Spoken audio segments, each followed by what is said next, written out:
Welcome, Spiritual Mag. My name is Sam Bell. Okay, so update. Why am I a zealot for the female aspect of divinity? You heard me right. Why am I, Sam Bell, a zealot for the female aspect of divinity?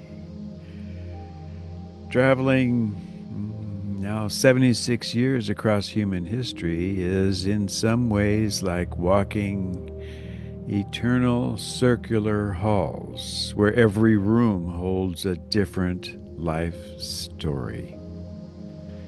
Finding patterns and missing pieces and silences. As in some rooms, the door is locked and bolted. Some truths are spoken loudly, others are only whispered. Loved one of those whispers is about her, the Divine Mother. The Divine Mother whose presence is universal and all-encompassing. For those of us who have sat beside the dying, witnessing the soul's transition, one name is spoken more than any other. It is not God or Father, it is Mama, Mother, she. Is this just the brain returning to early memories, or is it something deeper? Could it be a spiritual truth that in our most vulnerable moments we reach for the divine feminine? Loved one,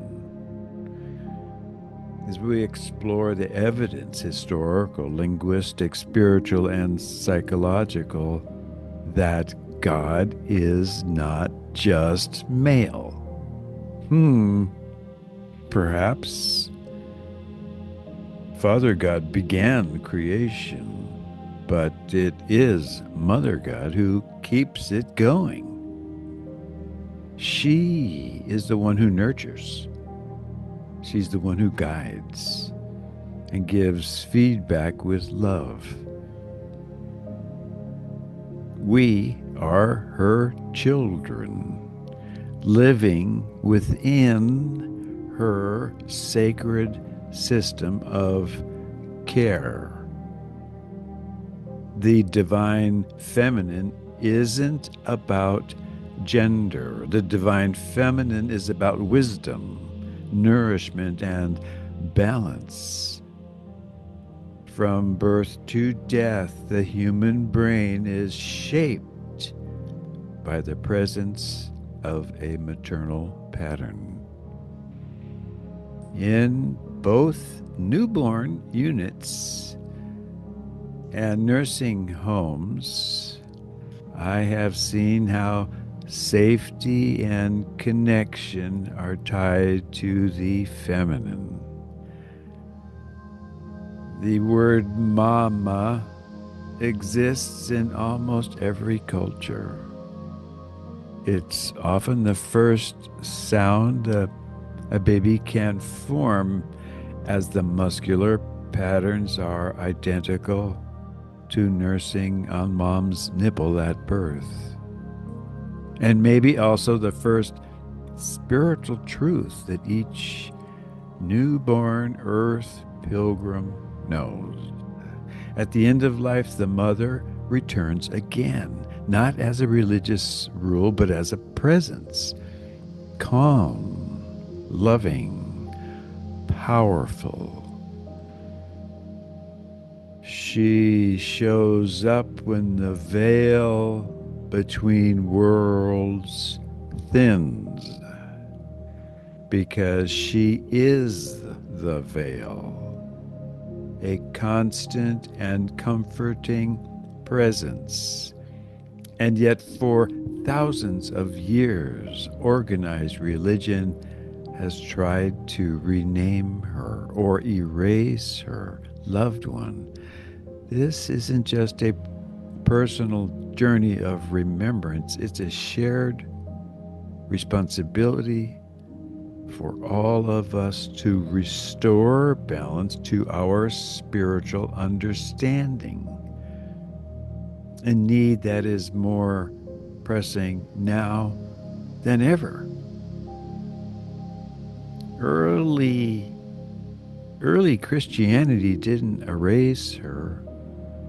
In ancient texts like the Nag Hammadi scrolls, we find Sophia, Greek for wisdom, described as God's divine partner. In Hebrew, the spirit, Raush, is feminine. The Shekinah, God's indwelling presence, is she. These aren't metaphors. They reveal a spiritual truth. God has a father and a mother aspect. But after Rome united under Christianity, church leaders decided on one male version of God. At the Council of Nicaea 325 CE, all the diverse views were simplified, and the feminine divine was left out. Still, the mother didn't vanish. She didn't vanish. She continued to appear in Fatima. She continued to appear in Lourdes, Majorca, and beyond.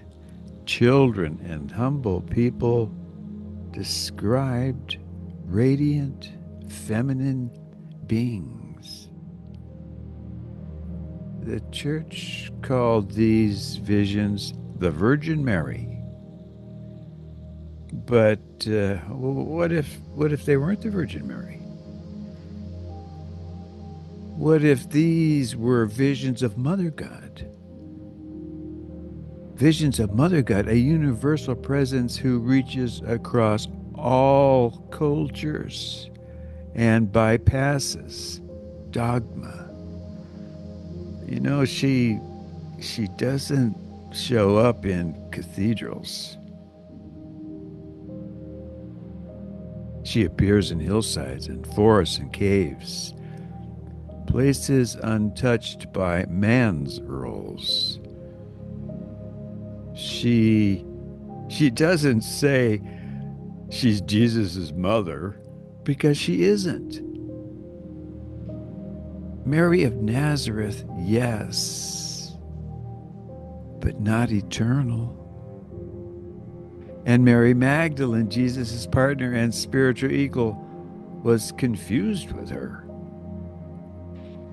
Over time, the church narrowed the image of the feminine divine to one quiet figure, the obedient virgin, revered but silent and controlled. Loved one, the true divine mother is not quiet or tame. She comes as Gaia, Shakti, Isis, rebranded as the Virgin of Guadalupe, but never truly hidden.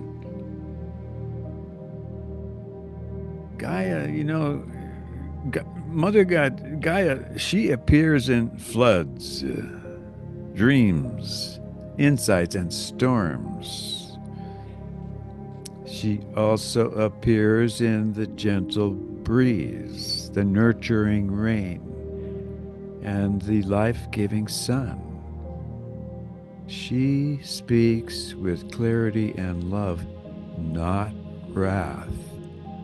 She guides us back when we lose our way.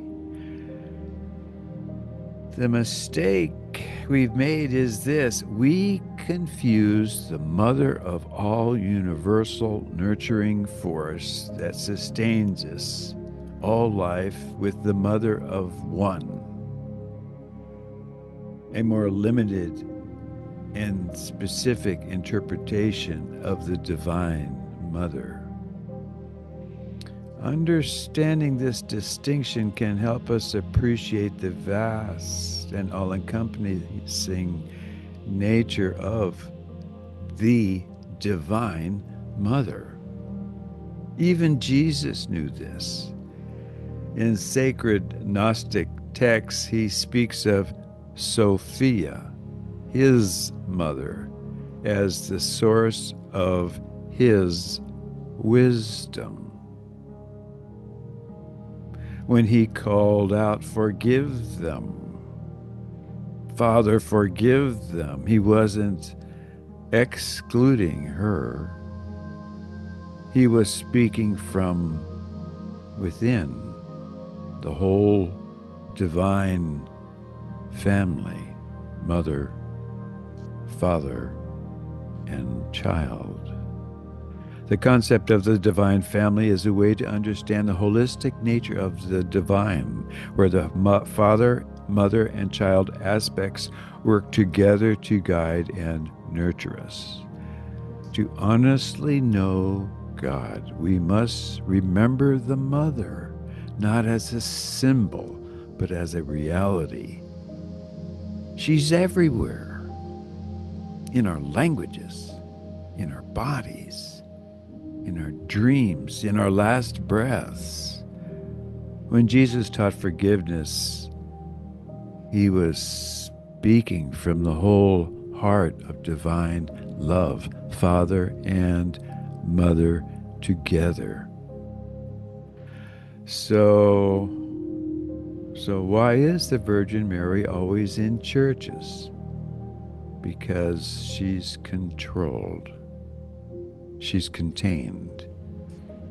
But the Divine Mother, the one who appears outside in fields and springs, can't be controlled. She comes to the forgotten. She speaks without permission. And loved ones, she is rising now. She's not here to punish. She is here to restore. She gives us feedback, not punishment. When we ignore her, she becomes fierce, not out of anger, but because of deep love.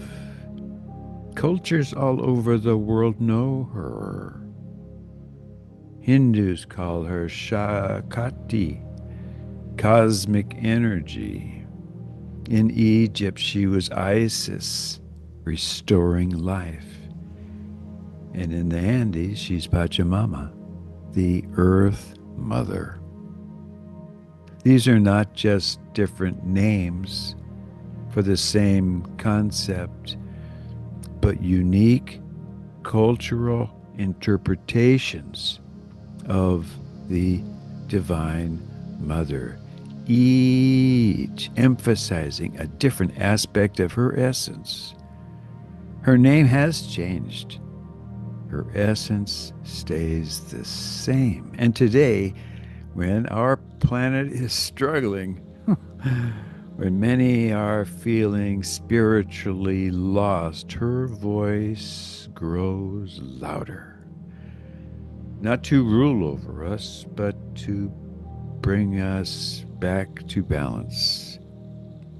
Father God created the universe. That is power.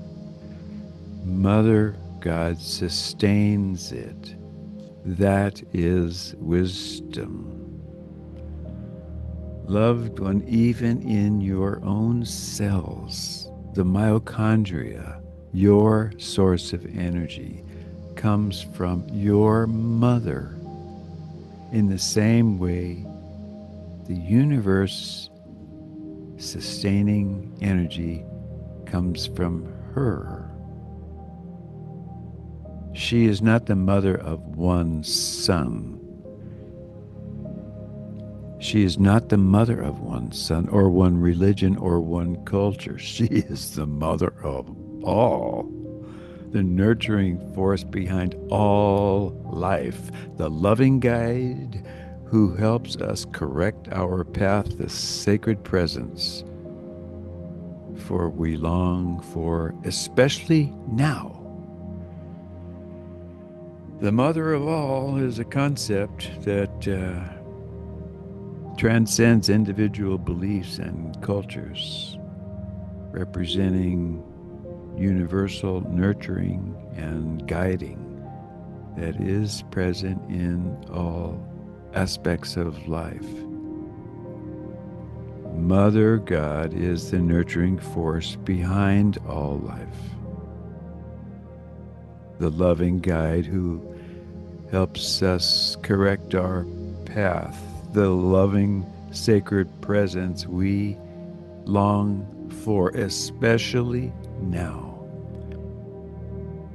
Her nurturing love envelopes us, providing comfort and guidance in our spiritual quests. Love, one, to meet her is to come home, not to rules or beliefs, but to deep presence.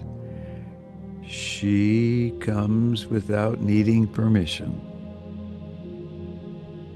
She comes when we most need her, and we need her now more than ever in this time of spiritual crisis. Her presence is crucial for restoring balance and harmony to our lives and the world. You and all your loved ones are always in my prayers. Samuel Joseph Bell, civilian journalist, spiritualmag.org.